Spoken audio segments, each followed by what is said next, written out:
મિત્રો આપણી જોડે ધોરણ 5 ની ચોપડી છે કેકારવ। હવે ધોરણ 5 ની ચોપડીમાં કયું ચિત્ર છે ઉપર તો જુઓ અહીંયા મોર દોરેલો છે અને પાછળ મોર વિશે આપણને સરસ માહિતી આપેલી છે। જુઓ આગળની પરીક્ષામાં ટેટ 1 ટેટ 2 ઘણી બધી પરીક્ષાઓમાં ચોપડીઓ પર કેવા ચિત્ર દોરેલા હોય છે, ચોપડીઓની પાછળ શું લખેલું હોય છે એમાંથી ડાયરેક્ટ પ્રશ્ન પણ પૂછ્યો છે। આપણે ચોપડી વાંચશું પણ ચોપડીની ઉપર ક્યારે આપણે જોતા નથી, પણ પ્રશ્ન ઘણી બધી વખત પૂછાયેલા છે। જો વિશ્વાસ ના હોય તો આગળના પેપર તમે જોઈ શકો છો। તો જુઓ મોર દોરેલો છે। હવે અહીંયા ચોપડીનું નામ છે કેકારવ, તો આ કેકારવ કેમ નામ પાડ્યું તો તમને કોઈ દિવસ પ્રશ્ન થાય, બરાબર। તો કેકારવ કોને કહેવાય છે તો આ જે મોર છે એ મોર આપણે ટહુકા કરે છે, તો જે આપણે ટહુકો કરે છે એને જ આપણે કેકારવ કહેવાય છે। તમને એક માર્કમાં શબ્દ સમૂહમાં પૂછી શકે છે, સમાનાર્થીમાં પણ પૂછી શકે છે। તો મોરના ટહુકાને શું કહેવાય છે કેકારવ। હવે મોરના ઘણા બધા સમાનાર્થી શબ્દ છે, પાછળ પણ આપેલા છે।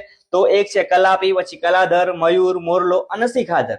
તો તમને અહીંથી સમાનાર્થી શબ્દ પણ મળી જાય મોરના, બરાબર। આ જે મોર હોય છે એનું કદ કેટલું હોય છે તો જે હંસ હોય અને ગીધ હોય એમના જેટલું જ હોય છે।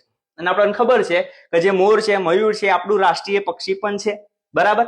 હવે આ મોર જે છે એની લંબાઈ કેટલી હોય છે પીછા વિના તો 225 સેન્ટીમીટર। આ તમને એક જીકે નો પ્રશ્ન પણ થઈ ગયો અહીંથી।